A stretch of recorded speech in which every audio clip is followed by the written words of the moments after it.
U.S. President Donald Trump has left the White House to travel to Joint Base Andrews for a summit in Alaska with Russian President Vladimir Putin regarding Ukraine.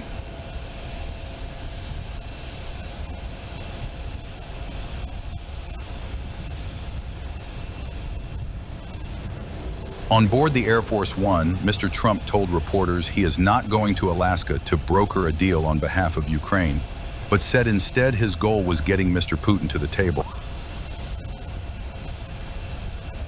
Can you describe a little bit, Mr. President, because I know you've had a lot of phone calls with President Putin. What's the difference in a face-to-face, in-person meeting? Look, he's a smart guy, been doing it for a long time, but so have I. Been doing it for a long time. And here we are, we're president. That was much more difficult than what I'm doing today, believe me. So we get along.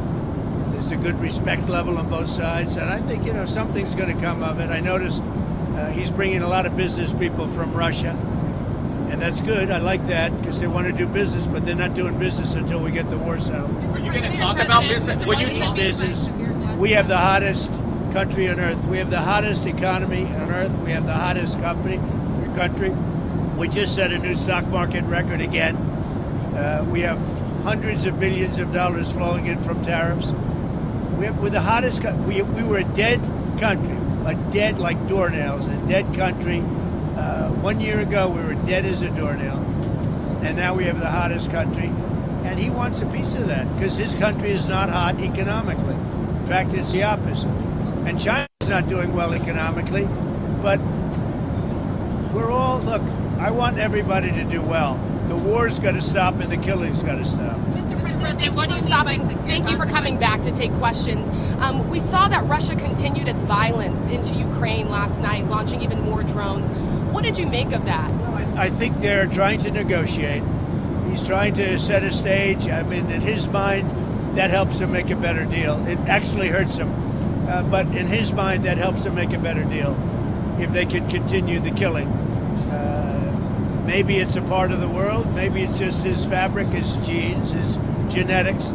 But he thinks that makes him, gives him strength in negotiating. I think it hurts him, but I'll be talking to him about it later. On the table for discussions today, Mr. President, are the territorial swaps on the table?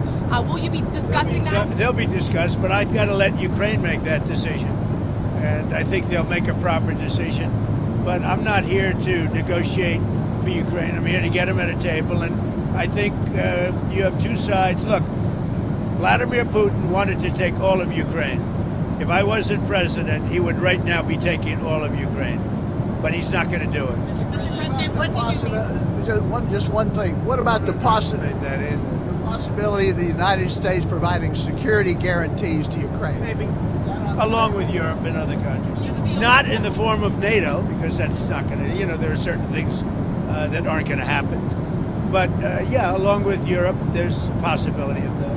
Mr. President, mixing the number of business people that President Putin is bringing along, is that something that you want to discuss with President Putin at this meeting? Yeah, if we make progress, I would discuss it, because that's one of the things that they would like. They'd like to get a piece of what I built in terms of the economy. Just so you know, we were a dead country with our economy.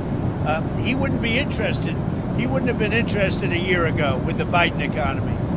But he is interested in the Trump economy because we're doing. Wait till you see when those factories start opening up. We have hundreds of factories all over the country, and that includes auto factories, AI factories, and every other. They're all coming in because they want to beat the tariffs. Because if they open here, they don't have to pay tariffs. If they don't open here, they have to pay, in some cases, 200%, 300%.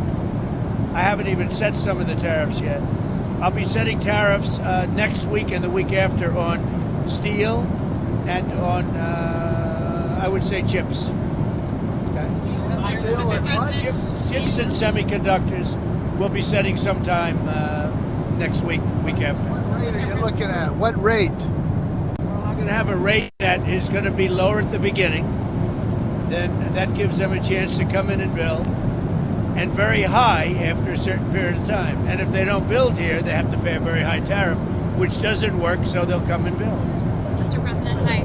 You had said earlier I didn't see He over did there. that with me. Isn't he a gentleman? He's a nice. He's helping me out. He's a very nice. He's one of the few nice ones, actually. You had said earlier this week that Putin would face severe consequences if you get the sense from him Yeah. that he's not interested. What do you mean by that? Economically severe. Yes, it will be very severe. I'm not doing this for my health. Okay, I don't need it. I'd like to focus on our country, but I'm doing this to save a lot of lives. Yeah, very severe. Thank you very much, everybody.